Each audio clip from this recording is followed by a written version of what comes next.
سیدہ طیبہ طاہرہ خاتون جنت سیدہ فاطمۃ الزہرا کے گھر عید کے دن ایک غریب خاتون آئی، غریب عورت. اس کے بچوں نے نئے کپڑے نہیں پہنے تھے اور عید کا دن تھا. حسنین کریمین ننھے سے تھے. ننھے سے مراد 3-4 سال کی عمر تھی اور عید کی نماز ہو چکی تھی، خوشیاں بٹ رہی تھی. شہزادے سو رہے تھے، دونوں شہزادے سو رہے تھے اور ایسے میں غریب خاتون اسی عمر کے بچوں کو لے کر آتی ہے.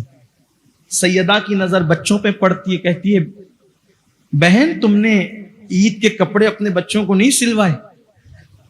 کہا کہ ہماری غربت نے ہمیں اجازت نہیں دی سلوانے کی، ہمارے پاس اتنے پیسے نہیں کہ ہم کپڑے سلوا سکیں. تو کافر اس لیے میں نے سوچا کہ آپ کے گھر آ جاؤں. آپ کے شہزادوں کے تو نئے کپڑے بنے ہی ہوں گے کیونکہ ان کا نانا تو مالک جنت اور مالک کونین ہے، تو بنی گئے ہوں گے. اور بنتے ہی تھے، بلکہ ایک مرتبہ نہیں بنے تو شہزادوں نے رات کو رویا، کہا نانا کپڑے. سرکار نے فرمایا کہ تمہارے بابا سے کہو. بابا سے کہا تو کہا تمہاری امی سے کہو. امی سے کہا تو کہا نانا سے کہو. تو کہا نانا کو کہہ چکے، نانا نے بابا کی طرف بھیجا، بابا نے آپ کی طرف بھیجا. سر سجدے میں رکھا. سیدہ نے کہا مولا ہم نے کبھی کسی کے آگے ہاتھ تو پھیلایا نہیں سوائے تیری بارگاہ کے. سب کے بچے نئے کپڑے پہنیں گے تو فاطمہ کے بچوں کا کیا ہوگا؟ سر سجدے سے نہیں اٹھا تھا کہ دروازے پہ دستک ہوئی. فضا نے پوچھا کون؟ کہا کہ حسنین کا درزی آیا ہے. درزی مطلب ٹیلر. حسنین کا درزی آیا ہے. کہا کیا مطلب؟ کہا یہ کپڑے لایا ہوں، بی بی کو دے دینا. فضا نے کپڑے وصول کیے. بی بی نے آواز سنی، سیدہ نے سر سجدے سے اٹھایا. کہا درزی تو اس وقت لا کے دیتا ہے جب پہلے کپڑے جمع کرائے. یہ کون سا درزی ہے جو بغیر کپڑے جمع کروائے ہوئے کپڑے لا کر کے دیتا ہے؟ ابھی یہ گفتگو ہو ہی رہی تھی، حضور آئے. بی بی کیا بات ہے؟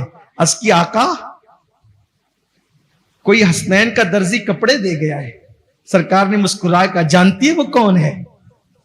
بابا آپ جانے، آپ کا رب جانے. کا وہ کوئی معمولی درزی نہیں ہے جو مدینے میں رہتا ہو. وہ معمولی درزی نہیں ہے بلکہ وہ تو آسمانوں میں رہتا ہے جو آج حسنین کا درزی بن کر جنت کا لباس لے کر آئے. کپڑے دیے تو شہزادوں نے کہا یہ کلر نہیں چاہیے، ہمیں دوسرا کلر چاہیے. آئے لباس جنت کے، کا کلر دوسرا چاہیے. حضور نے پانی منگایا، پانی میں دونوں لباس ڈالے. کہا تمہیں کیا چاہیے؟ حسن پاک نے کہا مجھے ہرا چاہیے، حسین پاک نے کہا مجھے لال چاہیے. پانی میں سے نکالا تو جو حسن کے لیے تھا وہ ہرا تھا اور جو حسین کے لیے تھا وہ سرخ تھا. جب کبھی گھر سے نہیں بنے تو اس شان سے آ گئے. بہرحال لیکن اس دن گھر سے بنے تھے کپڑے، جس دن کا واقعہ میں بیان کر رہا ہوں. تو غریب عورت نے کہا کہ بی بی مجھے پتا ہے کہ آپ کے یہاں تو کپڑے بنے ہی ہوں گے کیونکہ یہاں تو جنت کا لباس بھی آتا ہے، کبھی جنت کا کھانا بھی آتا ہے. جنتی لوگوں کے گھر پھر جنت کا نہیں آئے گا تو کہاں کا آئے گا؟ بلکہ وہاں تو جنت اتر آئی تھی، جنت زمین پر اتر آئی ہے. میرے آقا فرماتے ماں بین بیتی و منبری روضۃ من ریاض الجنہ. جنت جس کے گھر اتر آتی ہے وہ نبی کا گھر ہے. ہاں تیرے در کا درباں ہے جبریل اعظم، تیرا مدح خواہ رسول و ولی ہے.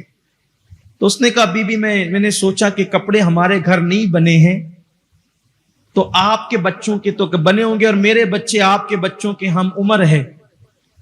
تو میں نے سوچا کہ جب نئے کپڑے آپ نے حسنین کو پہنائے ہوں گے تو پرانے کپڑے آپ نے اتارا ہوگا. تو حسنین کا اتارا لینے میں آئی ہوں، پرانے کپڑے مجھے دے دیں تاکہ میں اپنے بچوں کو پہنا دوں اور ہم بھی عید کر لیں. ارے جس کے بچوں کو حسنین کا اتارا مل جائے پھر اس سے بڑی عید کس کو ہوگی؟ اس سے بڑی عید کس کی ہوگی؟ تو بس بی بی پاک سے اس نے کہا کہ میں حسنین کا اتارا لینے آئی ہوں کہ جونے کپڑے مجھے دے دے، نئے تو بچوں کو پہنا ہے تو جونے اتر گئے ہوں گے. بی بی نے فرمایا ٹھیک، صحیح کہتی. فضا کا فضا وہ کپڑے لاؤ جو ہم نے صبح کو اتارے تھے بچوں کے، اور پھر وہ کپڑے منگایا، دونوں شہزادوں کو جگایا، اور جگانے کے بعد وہی اتارے ہوئے کپڑے حسنین کو پہنائے اور نئے کپڑے اس کے بچوں کو دیتے ہوئے کہا ہمارے یہاں لوگوں کو پرانا نہیں دیا جاتا، پرانا ہم رکھتے ہیں، نئے غریبوں کو عطا کرتے ہیں۔ آؤ در زہرا پر پھیلائے ہوئے دامن، نسلیں ہیں کریموں کی لجپال گھرانہ۔ یہ عید ہے، عید اسے کہتے، یہ رسول اللہ کے گھر کی عید ہے۔ اگر ہم ایسی عید کرتے ہیں تو مبارک ہو، اور اگر ایسی عید ہم نہیں کرتے تو پھر نئے کپڑے آپ پہنتے رہیں، پھر قیامت میں پتہ چلے گا کہ عید کس چیز کا نام ہے۔ اللہ ہمیں غریبوں کا خیال کرنے کی توفیق عطا فرمائے، اللہ ہمیں مفلسوں کا خیال کرنے کی توفیق عطا فرمائے، اپنی ضرورت کو دوسروں کی ضرورت پہ قربان کرنے کی